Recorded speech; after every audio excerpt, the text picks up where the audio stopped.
What's up, everyone, and welcome to this latest edition of the Pinstriped Prospects Podcast, brought to you by Velocity 5 Restaurant and Bar in Sterling, Virginia. I'm your host, Rob Terranova, and we've got another jam-packed episode for you this week. This is episode number 46 of the podcast.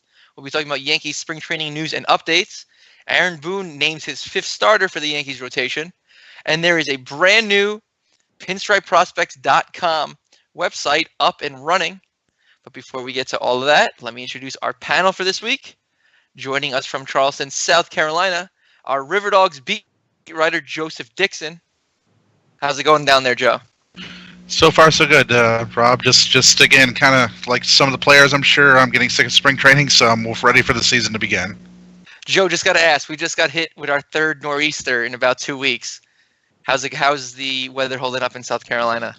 Oh, today it was pretty bad, actually. It only got up to about 60, so it was hard to get through. All right.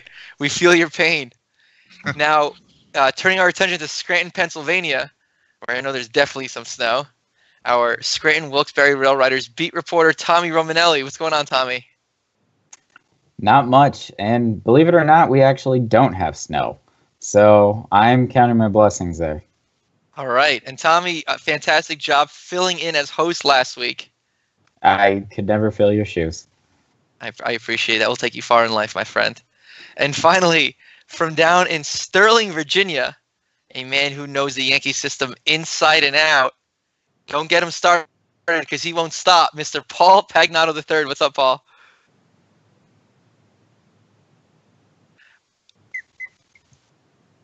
Okay. Paul, I just got to ask, can we get just a quick run through on Gleyber Torres' name?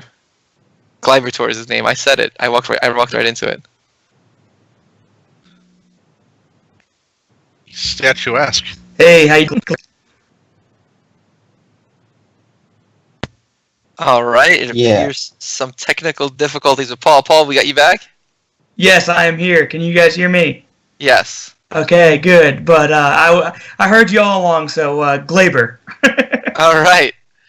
Well, listen, guys, we've got so much to get to, so let's just dive right in. We're 18 games into spring training. There's been a lot going on with the Yankees and their prospects to this point. A few guys have already been reassigned to minor league camp, while others have just been outright released. Most notably, the aforementioned Gleyber Torres. He was just reassigned on Tuesday. But the big story taking headlines this week in Yankees land is the signing of utility infielder veteran Neil Walker. It was a modest one-year, $4 million deal with incentives. The Yankees appear to have a plethora of infield depth, though, after the acquisition of Brandon Drury and the breakout performance of Tyler Wade so far this spring. So, guys, I'm going to pose this question to all of you. Does this deal really make sense right now? And what are the advantages or disadvantages to it? Joe, let's toss it to you. Yeah, so I was a little surprised that they actually signed Walker. I didn't see that one coming at all. He's a good offensive player. Struggles a little bit defensively, but like with the Mets a couple years ago, as we probably remember, he had 23 home runs and hit 282, and then last year between the Mets and Milwaukee, he ended up hitting 265 with 14 home runs. So he's got pop in his bat, and his as Aaron Boone has mentioned, he's very versatile as well in the infield, which has been a kind of a tagline all spring long. So he can play third, he can play first, he can play second. So it's a bit of a curious signing to me, and I wonder, if there's ulterior motives maybe with maybe Gleyber Torres kind of struggling a bit, and also considering that Tyler Wade will kind of be in essence a rookie coming out this season as well. So to me it was a very good signing in that it gives versatility, but to me it's still a bit curious because with the breakout spring that Tyler Wade has had, I figured he would step into the second base position, and he may still after all is said and done here. Tommy, what do you think? Yeah, it surprised me a little bit, but I think that this is a case of the Yankees saw a guy whose price fell to the same price they re-signed Chris Capuano to a few years ago, and just saw the value there and jumped on it. I don't think this really is anything against Tyler Wade or any of the other rookies that they have fighting for that spot. I just think that it gives a veteran presence to a team that's going to compete this year. And honestly, it pushes the young guys a little bit. So they can see that now that, they're not going to wait around for them if they don't feel that they're ready yet. The Yankees could go in a different direction. But honestly, I just think it was the price point that they felt that they couldn't, they absolutely had to jump on. I think that it's not also guaranteed that Neil Walker is the opening day second baseman. And the reason why is just like the same thing. It's his price point. He's expendable now because he's not costing them a ton of money. He's not Ellsbury, who has to stick around the team because they have to pay him a ton of money. So Neil Walker, as Joe mentioned, is very versatile, so they can play him around. They can play him in a Ben Zobrist type role, and if Tyler Wade still ends up killing it the rest of spring training, he can absolutely win that job. And honestly, regardless, I wouldn't be surprised to see Wade as the opening day second baseman, just because there's really only 2 weeks of spring training left, and who knows if Neil Walker will even be ready by then. Paul? So I think, it's just Brian Cashman taking advantage of a slow market. As both Joe and Tommy said, Neil is an extremely versatile and productive player, and he practically fell into our lap. I know the Yankees analytics department really was high on him and Drury, and they had internal debates on who they were going to acquire, and they ended up getting both of their targets. So job well done, and let's see how it plays out. Okay, something that crossed my mind that's not really being discussed, but a situation that I would like to toss your guys' way. Does something like this make Tyler Wade a really valuable trade piece now or down the line? Say you're looking for a valuable starter. Tommy, let's bring you back in. Yeah, absolutely, it does. It allows the Yankees to make some moves if they need to, because now it's not which one of these rookies is going to step up and be ready to take the job. But honestly, I think that they're all expendable.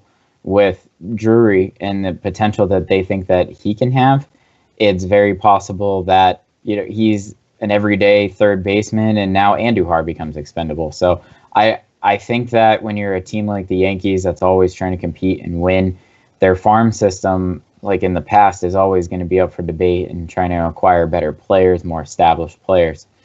But the one thing that I do want to mention a little bit away from that is what Neil Walker adds to this lineup, as opposed to what, not saying that Tyler Wade or Gleyber Torres can't eventually add this, but the most important part of this team is going to be probably the bottom third of the order in terms of hitting. And the reason is Judge is going to be hitting second, and Stanton and Bird are going to be right behind him. So what you're going to need is guys on base, and Neil Walker is an on-base machine. So I think that they wanted somebody that they can guarantee will be on base 30-40% of the time, so that when Judge and Stanton comes up, are batted in. All right, Paul. So you still got Jace Peterson, Drury, Walker, Gleyber, and Andujar. Mm-hmm. Do you flip Wade? No, I do not. I keep him. Andujar is the guy to go for me. Just to what you can get for him, and you also got to look at the free agent market next year. You have Manny Machado, who's a potential target. I believe it's easier to acquire a third baseman than it is a Ben Zobrist type of player. And I think there's a lot of value in that. There's a lot of team control with Wade. And I always say he's made for New York, and I truly believe that. And I just think his value is incredible. I think he's going to be the opening day second baseman, and I think he will be on the roster for the long haul. All right, Joe, I want to bring you back in here. Same premise, different question. Jace Peterson, Drury, Walker, Gleyber, Andujar. Does this mean Torres' days in a Yankee uniform are numbered?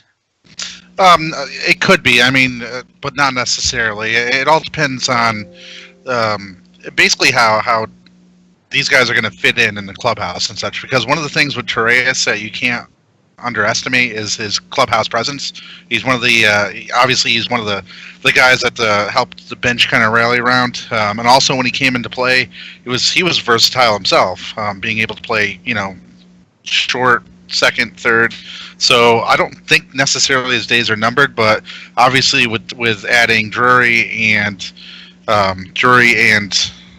Walker here, that does kind of leave no room for kind of error. So to me, I would try to find a way to keep Torres around because of the way he meshes in the clubhouse.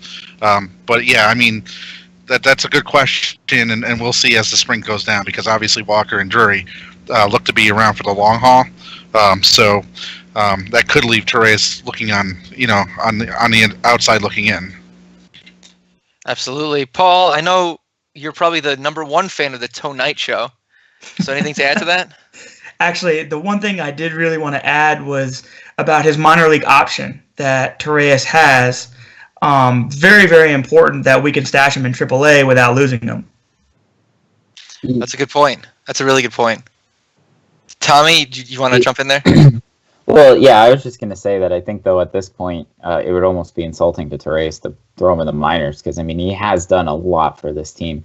But I do think that he could become a possible trade chip. I mean, obviously not for somebody like a high-profile player, but he's a guy who hit like 290 last year, somewhere around that. So, and he's not a guy who strikes out.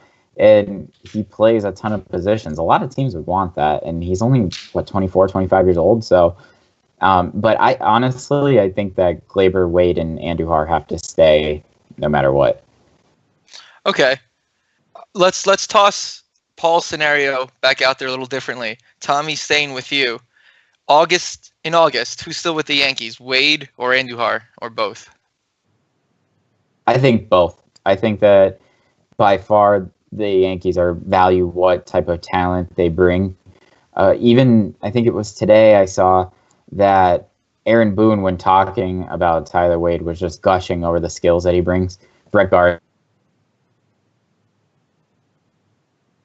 this guy in camp right now, and is just like Brett Gardner, just better. So I think that the talent level and what he'll bring to the roster in the future is definitely going to be something that they value. And honestly, I see him being with the team throughout the entire year. I think Andujar's bat is too good to pick up. The only way that he's gone, I think, is if he goes to AAA and they don't see the strides they want to see out of him defensively. If that's the case, then yeah, you'll go sign a Manny Machado. But if you can get Andujar to be productive at a high level, there's no reason that you have to lock yourself up into a contract like Manny Machado would. So I fully expect both of them to be on the roster. I think that if you see any kind of trade for a starting pitcher, it's going to be for the younger starting pitchers that we have in our organization here, or maybe one of the hitters that falls right below them in terms of prospect pecking order. All right, Joe, same question. It's August. Who's still in a Yankee uniform, Andujar, Wade, or both?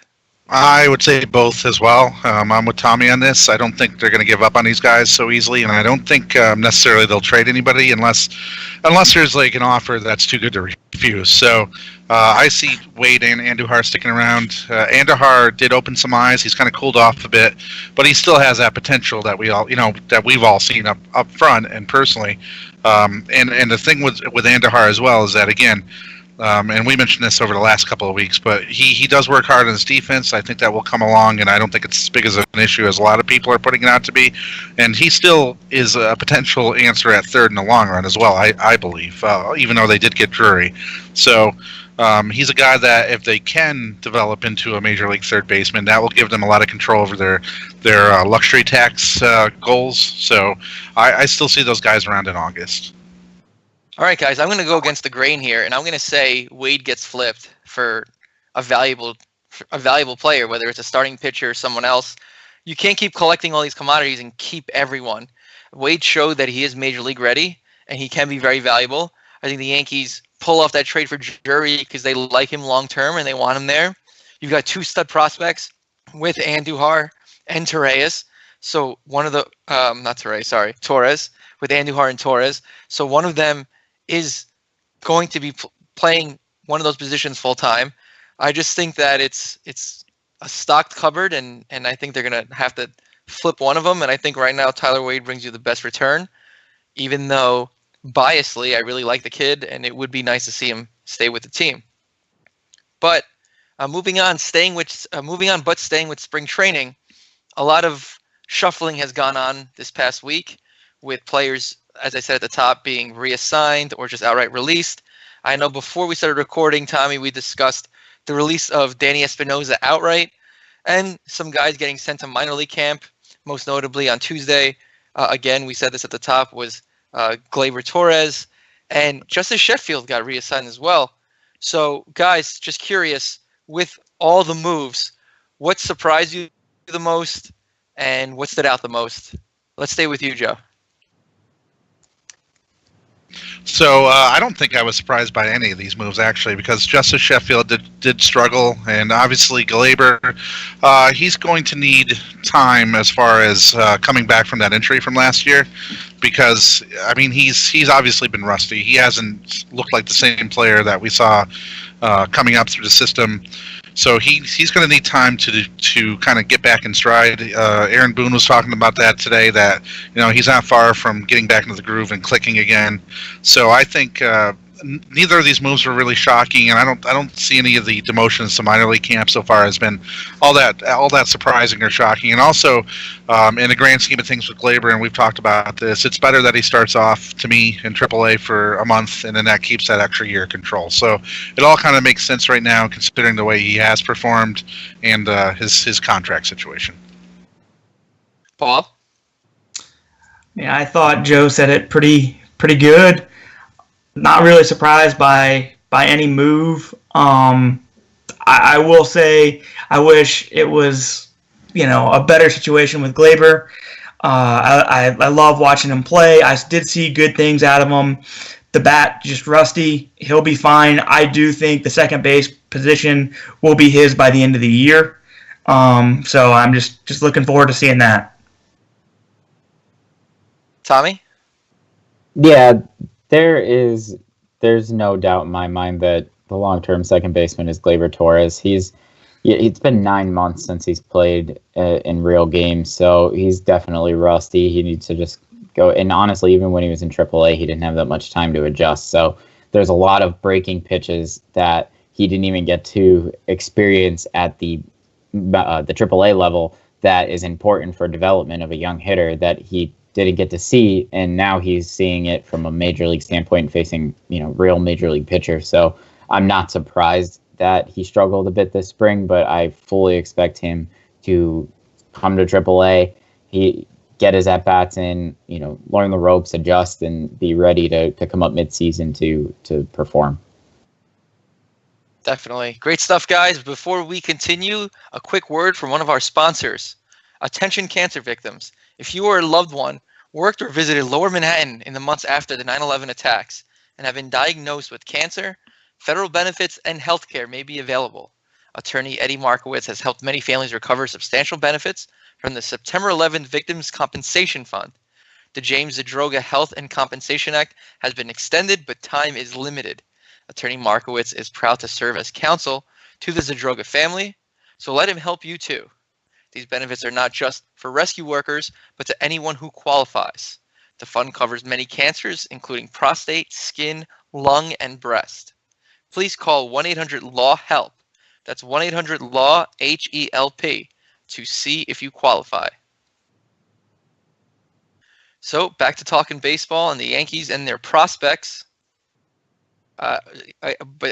Again, so much happening with spring training, so let's just stay on the topic. And let's bring up a name that kind of has fallen by the wayside between all these transactions and all these moves and Aaron Judge and Giancarlo Stanton's home runs and their batting practice. But one guy who's quietly been kind of holding his own, Tyler Austin, was forgotten somewhat recently, but he's working really hard to maintain a spot with the organization. So, Tommy, let's start with you for this one. What are your thoughts on his place on this team? Well, unfortunately for Tyler, I'm not sure that he has a place on the team right now. I think that you might be able to see him come up if Greg Bird gets hurt or something like that happens, but his position and lack of versatility really limits the opportunity that he's going to get on this team this year. I actually would have expected him to maybe grab that last bench spot as somebody who can step in and pinch hit during the season and be valuable, but the signing of Adam Lind totally pushes him down. I mean, again, and Lind was another one of those signings where the price just fell so much that it's like, how could you not sign this guy and have a great pinch hitter off the bench and a guy that could fill in at first base and, probably not the outfield, but has the potential to do it. So I think that Tyler Austin has incredible power, and he could be a really great player for another team. I could actually see him fitting in really well with a team like the Seattle Mariners, being their everyday first baseman. He's not a guy that's gonna hit you for average. He's probably gonna strike out, but he can hit 30 bombs.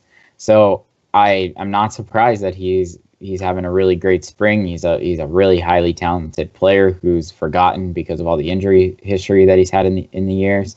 But I really can't see a place on this team for him this year unless an injury happens. Okay, Paul, your thoughts? I firmly believe that Austin's going to begin the season in AAA Scranton Wilkes-Barre. I think Adam Lind will be the backup first baseman, part-time designated hitter. Lind has had a solid major league career and a great 2017. Last season, Lind hit .303 with 14 bombs and 59 RBIs for the Washington Nationals, and that was in 116 games. He played a little bit of the outfield, as Tommy said. And to note, Lind was an excellent pinch hitter last season. He had a league-leading 4 pinch hit homers in 48 plate appearances, so I think that's incredibly valuable. I think Lind's body of work will get him the job and the first opportunity. I think Austin would fit with Seattle. He'd fit with a couple teams as an inexpensive first baseman with power. And, I kind of hope he gets traded just for him so that way he gets major league service time and an opportunity to play. I don't think he's going to get an opportunity with the Yankees. Okay. So both of you guys just mentioned Adam Lind and that signing and that depth that it provides. And, Joe, I want to bring you back in here, but I want to toss this question to you. Greg Bird has gotten off to a slow start. Doesn't really look like he's comfortable at the plate. His swings looked a little off. Any concern? Or do you just chalk it up to spring training? No, I mean, I don't have any concerns with Greg Bird. He's going to come around. He did also, he's coming off a year where he didn't play a lot and may have a little bit of rust, even though he did swing the bat well late in the season last year. But with his type of swing, he's going to hit eventually. It's just a matter of getting his time, getting his reps. He's going to hit, so I don't have any concerns with him coming back and being a productive player. And also, just to speak to Paul's point and Tommy's point about Adam Lind and Tyler Austin, as far as with the Yankees, the key thing that we've been seeing and talking about over the past 46 podcasts here is that versatility is a big word and a big concept in the Yankees farm system and also big league philosophy. So a guy like Adam Lind who can play a few different positions, no matter how well he can do it.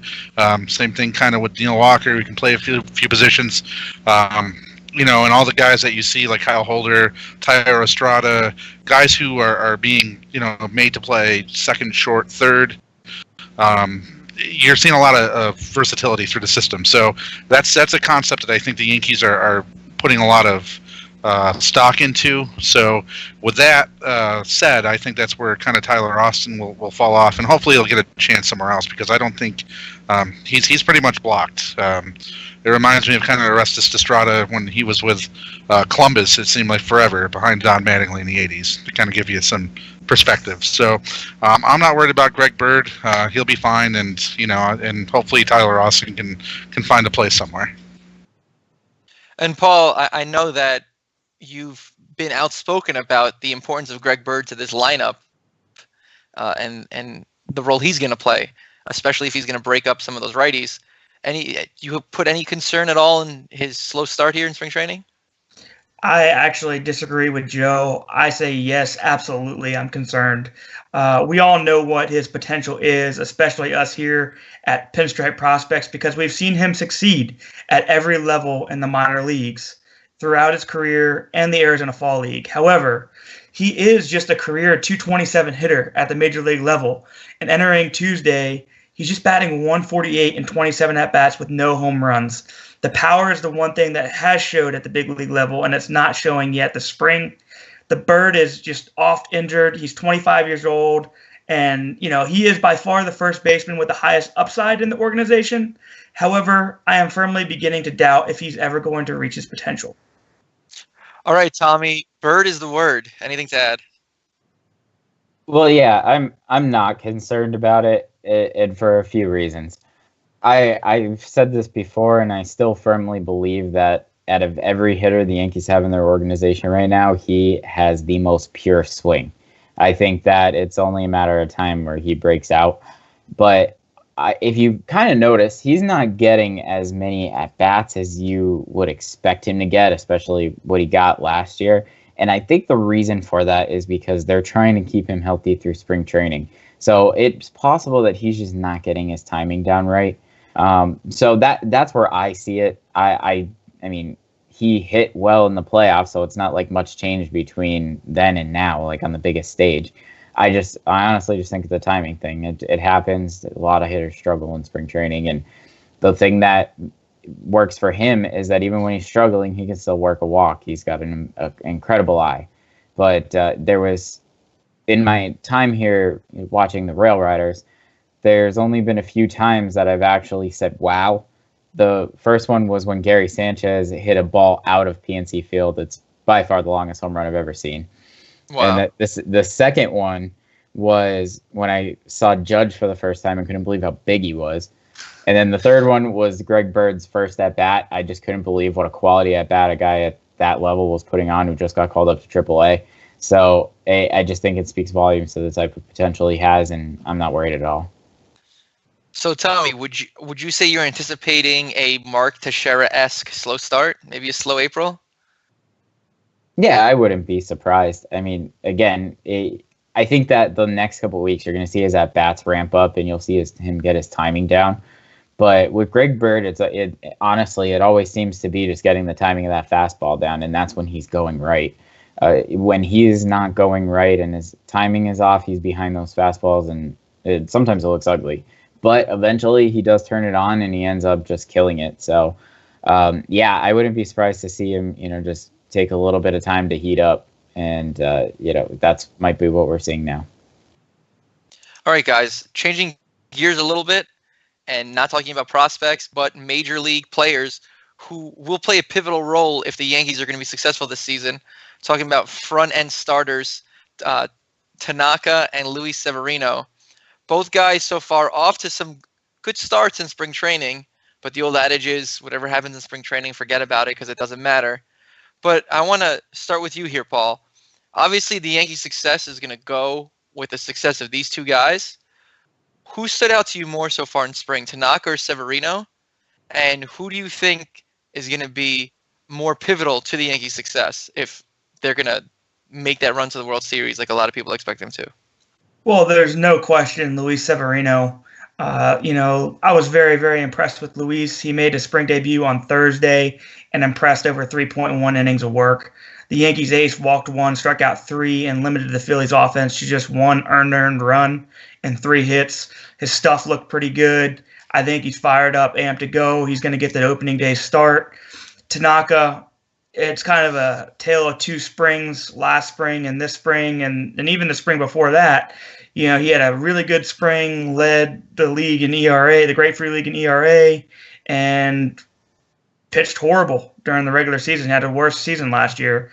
And then, struggled the year before that and pitched very, very well.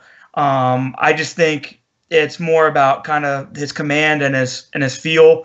Tanaka had a lone blunder.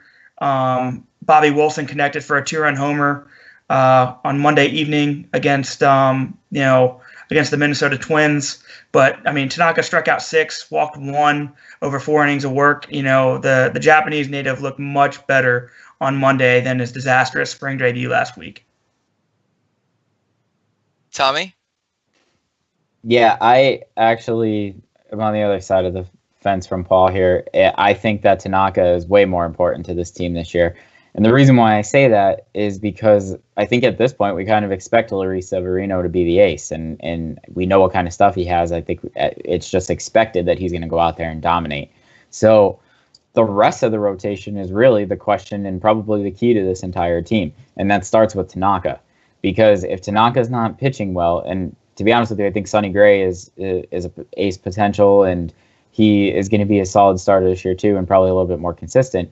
But Tanaka's a finesse pitcher. He's a guy that gets it done with, changing speeds, moving the ball around the plate, giving hitters different looks. So sometimes that does go wrong, and you're just leaving balls over the middle of the plate. So I think if Tanaka has a season that we've seen him put on in the past and has a Cy Young performance in this year, then that's going to go a much longer way than if Severino does, because, like I said, we're kind of counting on that production from him already. Joe, jump back in here. Yeah, so I'm kind of with Tommy on this, and part of the reason why is because don't forget about his issues with his elbow. So if he gets hurt, then that's kind of really going to sink the Yankees as well. So with Severino, as Tommy mentioned, he's going to be an anchor on the staff for a long, long while. But Tanaka really needs to be that number two and really step up, especially to avoid like losing streaks and things like that. Because if you don't have a solid top two to your starting rotation, then that's going to really hurt their chances to win the division and even to make the playoffs. So to me, it's Tanaka, not only because of the reasons Tommy said, but also because of health, because I'm still worried a bit about his elbow injury, because that's, something like that doesn't exactly heal 100%. So again, he's pitched well. He hasn't complained of any elbow pain. So, fingers crossed, but I'm going to say Tanaka on that one. All right, Joe, you brought up a really good point, which is the health of Tanaka. It's something we've been hearing about for years, that his elbow is basically a ticking time bomb at this point, but nothing's happened, and it seems like he figured out a way to pitch with it. If it is an injury, he figured out a way to pitch with it. So, Paul and Tommy, I want to bring you guys back in here. Paul, start with you. Tanaka's elbow, still a concern? Absolutely. It's definitely a concern, and to what they said, going back to the Severino and Tanaka discussion, you can't just bank on Severino being your ace. He's got to perform. And if we don't have an ace, that's a lot more important than having a number two. And it does help that we do have rotation depth as far as CC Sabathia. He's solid like a rock. You have Jordan Montgomery, who pitched all of last year without his best pitch. And then you have Sonny Gray, who could be an ace on, a team other than the Yankees, or really a contender nowadays because there's super rotations. But, he was the ace of the Athletics. But to go back to your question, yes, I'm absolutely concerned about his elbow, and I'm just praying it doesn't blow out. Tommy, you agree? No, I don't, because this was like, what, three years ago that we were talking about this? Yep. And when it happened, he saw like 9 doctors that just so happened to be in town for like a doctor convention of some sort. That's right. It's accurate. Yeah. Yeah. And they all looked at it and said the same thing. It was a minor tear. And yeah, is it going to be worrisome for a while? Absolutely. But the way that you get around that isn't usually surgery. It's to build up the muscle around it. I think that up to this point, he hasn't had any issues. So after 3 years, I think it's kind of just time to let that one go and see what happens. I'm with you, Tommy. I'm with you 100%. I think enough, I think that it's something that probably doesn't go away 100%, but he obviously figured out a way to deal with it, to pitch with it, and I think it's something to move past. And I feel like sometimes people use it as an excuse, but no more excuses. I think he figured out how to pitch with it. He's been effective. Tanaka was a huge part of that postseason run last year. So obviously high expectations. He didn't opt out, getting paid a big salary. So he is expected to perform. And Obviously, I think I speak for everyone when I say we hope he does. And fans, don't forget, for all of the latest and the best New York Yankees farm system coverage, check out our website, www.pinstripeprospects.com. From player profiles to scouting reports to exclusive interviews and much, much more from every single Yankees minor league affiliate, pinstripeprospects.com is the #1 source of New York Yankees prospect and organizational news, something that everyone listening and watching and tuning in, however you're tuning in, knows already. So we thank you for your support. And on that note, some exciting news. We've been talking about this for a few weeks now, but the new website is officially launched and is up and running. A few snags there early on, but all the kinks worked out, and the player database is up and running at its full potential. And I know, guys, I've wasted so much time messing around on that thing since it went live, and it's really exciting. It's really exciting. The direction that the website is going in, and this brand new feature is awesome, state of the art, something you cannot find anywhere else, and I can't stress that enough. Paul, I know we were talking about this before. What am I forgetting? What am I leaving out here? Just another thank you to our founder and managing partner, Rob Pimpsner. He's just done an amazing job with it. And, I am looking forward to you guys having the opportunity to see him and get to know him a little bit better next week on the podcast. Tommy? Yeah, we talked in depth about it last week, and I echo Paul. Robert Pimpsner is just an amazing man, and we should all be really thankful for him. And so I just want everybody to know that. But honestly, though, the site, as we said last week, has just been outstanding outstanding resource to go to and to see and be able to locate players. I know it even makes it easier for us as writers to be able to do this stuff. So, absolutely check it out. And there's a lot for every fan looking for whatever they want. I just want to clarify something. I wasn't laughing at what you said. I was laughing, and I'm giving everyone a little insider information here. We got a company-wide memo to stop praising Rob on the podcast. He asked us, he said, guys, stop it, cut it out. And you guys clearly missed the memo. That's why I was laughing. I'm not going to pretend like I didn't do that a little intentionally, but yeah, I mean, true words, but right. But he's a modest guy, and definitely. So that's where it stands. I like to refer to him as the brain behind Pinstripe Prospects and our fearless leader. Joe, I don't want to leave you in the dark there. What anything to add?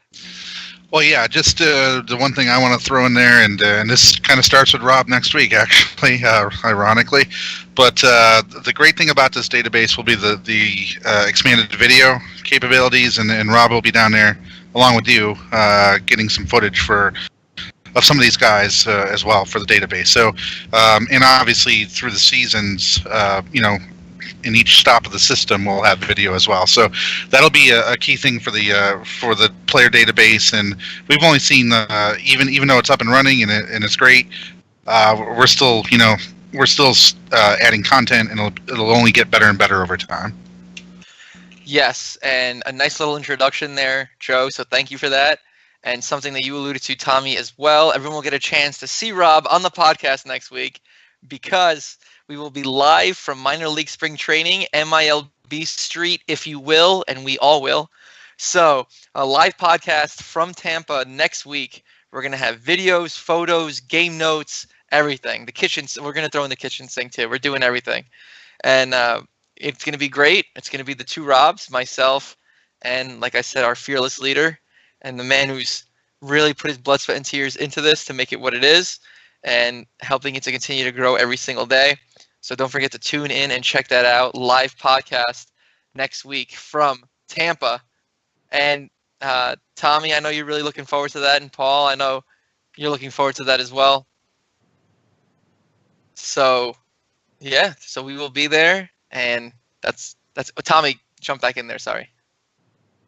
No, I just wanted to build off what Joe said too.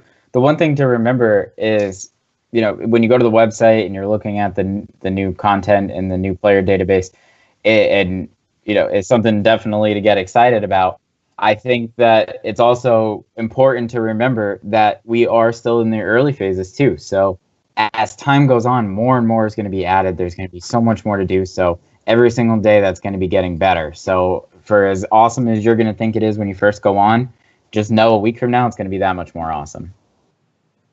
No question. Improving every single day, every single time out. No days off here. That's kind of our motto.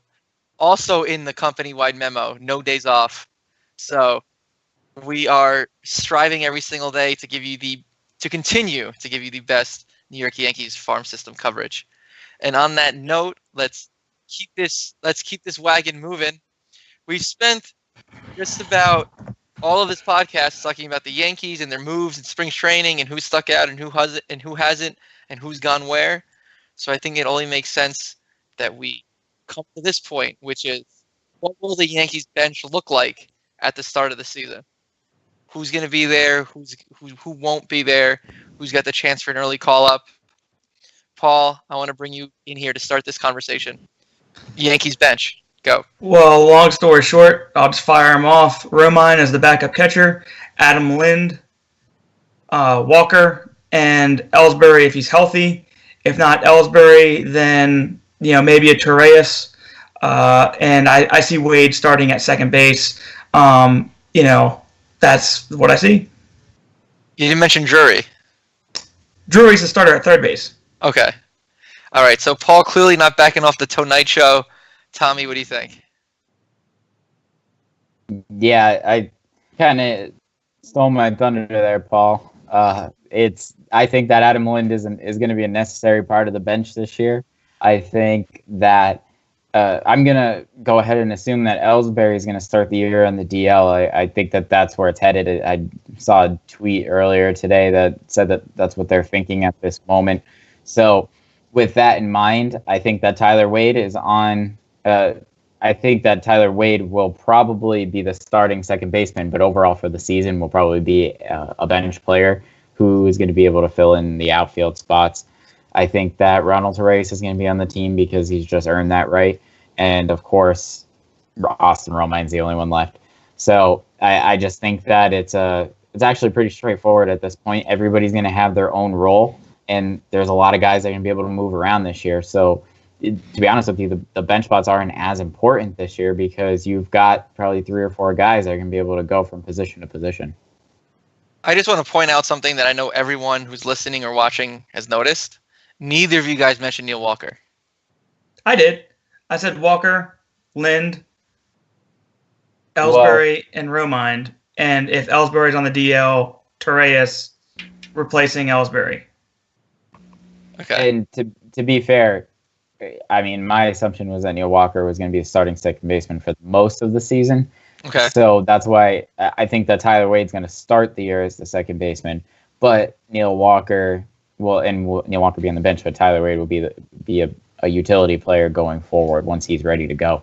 That being said, I mean, they're going to be interchangeable. So if Wade is going to be the starting second baseman, it's going to be Neil Walker on the bench. If it's going to be Neil Walker, Wade's going to be on the bench, and I just think that that's how it's going to go. All right, Joe, before you answer, let's make it a little more specific. Who are your starters at second and third, and then what does your bench look like? So I'm going to actually go with Walker at second and then Wade the backup. And then at third, it's going to be Drury. I don't think there's much debate about that, really. I think Andujar will end up in Scranton, of course. To me, Torres does make the team because, as Tommy mentioned, Ellsbury is going to be on the DL as usual. So, and hopefully he comes back because he's making a lot of money, and the Yankees can't unload him. So he needs to come back at some point.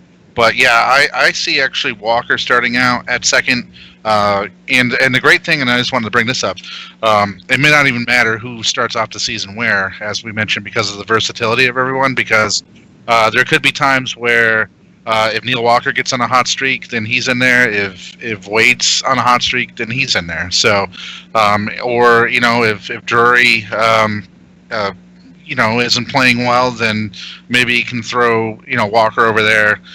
I mean, with the versatility of this roster, that's going to be a key component, and it's going to be in a lot of ways, it's going to be like a good insurance, because if someone goes down at one position, then the Yankees don't have to call up somebody who doesn't have as much major league experience. So with that said, I think Walker at second to start, and then but Wade could, if he plays well, or if Walker slumps, that's interchangeable as well. So, and same thing with Drury. So it'll be a different bench, I think, this year than we've seen from Yankees past. Definitely. And fans, don't forget, if you are enjoying this podcast and would like to hear more like it, please subscribe to the Pinstriped Prospects Podcast on SoundCloud. And however you're listening, we ask that you give us that ever-important 5-star rating on the Apple Store or Google Play. This will allow the Pinstriped Prospects Podcast to be more easily available to you and others searching for a Yankees podcast like this one. So we appreciate your support and feedback. And from everyone at Pinstriped Prospects, thank you for listening, and thanks for tuning in.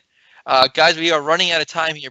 Before we go, you mentioned the DL and players starting on the DL.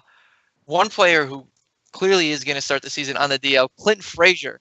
Clint Frazier came into spring training with a ton of promise, clearly had a chip on his shoulder, looked like he was locked in and determined to break with the Yankees, even though it was a stretch. Regardless of where he started the season, definitely a player on the rise. Now all of these conflicting reports about his concussion and his concussion protocol and where he's at. I know that the last article I read said he's forgetting his cat's names, and he can't drive right now. But the Yankees are on the other side are saying, oh, he's improving. So what do you make of this, and how badly does this hurt this kid's stock? Tommy, let's start with you. Yeah, I think this is scary and something to be concerned about. I know when you're watching football, concussions are definitely a topic that come up a lot, but when you hear about baseball, it's something that they're not familiar with. They don't really have stringent concussion protocols like they do in the NFL. So when it comes to this, and you're hearing these things, these candid things about, like you said, he's forgetting his cat's names, he can't drive, like that's a concern to me. That's something that you don't know when it's going to go away, and honestly, I heard this analogy before. It's kind of like it's kind of like at your brain, kind of like an egg when it comes to concussions. Like when you get the first one, it's like cracking the shell, and then it's much easier to keep cracking that shell after. So I think it's something that they're going to have to take their time with and make sure that he's 100% good to go before they let him resume baseball activities again. But at this point, I really do think it's a concern, because you don't know. He can be back tomorrow, or he can miss the entire season with this. So I think it's something to keep an eye on, and I definitely wish, just for his own sake, that he gets better, because you really don't want to mess around when it comes to your brain. Paul? I'm deeply concerned. Frazier's still experiencing concussion symptoms more than 2 weeks after the injury occurred. Clint's told reporters that he's felt off and foggy, and he's had to stop driving, as you mentioned, and has had depth perception issues, near blackouts, and nausea in recent days. It just doesn't sound too good. Doesn't sound like a guy that's on the mend. Right. Anything to add, Joe? Yeah, I mean, it's kind of it is very scary. If you have a brain injury, I mean it's not an easy injury to even diagnose or even bring along. It's a tricky situation, and I'm kind of concerned for him, because with some of the things that have come out, I mean, those are scary situations. I mean, I couldn't even imagine, not knowing my pet's name, or feeling foggy, or having depth perception issues. Those are all classic symptoms of a serious brain injury. And I know Cashman came out the other day and asked the press not to overdiagnose or things like that. But it's when things like this are coming out, it's not just a guy who had to sit out a week and came back. This is kind of lingering, and to me, it's a concern, and it does hurt his stock. But more importantly, you just hope the kid gets better. No question about that. We definitely hope for a speedy recovery for him. Like I said, all the talent in the world was on the rise, so we hope he gets back sooner than later. I just want to add some things on the topic, something that I have a little bit more information on. I did do a concussion story on while I was working a few years ago in Boston, and I had a chance to interview a few neurologists. And the scariest analogy that one of these neurologists used to explain a concussion to me was, he said it's basically a bruise on your brain that never actually heals. So everyone reacts differently to them. And I don't know how many of you guys are hockey fans, but Sidney Crosby missed an entire season with the concussion. So, it varies player to player, and you hope for the best for him. And I'm sure this organization is going to yield on the side of caution. So, Clint, if you're out there and you're watching, we're pulling for you. We hope you get better. And better to yield on the side of caution. Better safe than sorry. But on that note, that is going to do it for this 46th edition of the Pinstriped Prospects Podcast, brought to you by Velocity 5 Sports Restaurant and Bar in Sterling, Virginia. Don't forget, if you have anything you would like to hear discussed here on this podcast, feel free to reach out to us at any time. You can contact our managing partner and executive producer of this podcast, the man behind the camera, Mr. Robert Pimsner, or as he's known now as the man, the myth, the legend. His email is rob@pinstripeprospects.com. Or go ahead and reach out to myself, rterranova @pinstripeprospects.com. Also, as we mentioned before, don't forget to follow us all over social media. You can find Pinstripe Prospects on Facebook, Twitter, and Instagram. And we ask that you please subscribe to this podcast on iTunes and at the Google Play Store. And if you feel so inclined to do so, please give us that 5-star rating. I'm going to say that again. Please give us that 5-star rating. It is very important to us. Don't forget to check out the brand spanking new pinstripeprospects.com. Player database, videos, player profiles, game notes. It's all there. So don't forget to give that a look when you have a chance. And on that note, for Joseph Dixon, Tommy Romanelli, Paul Bagnano III, and once again, Mr. Robert Pimsner, I'm Rob Terranova. We hope you enjoyed this episode of the Pinstripe Prospects Podcast. And we look forward to checking in with you again next week, live from Tampa at Minor League Spring Training. Until then, we hope you have a great week, and that's going to do it. We're out of here.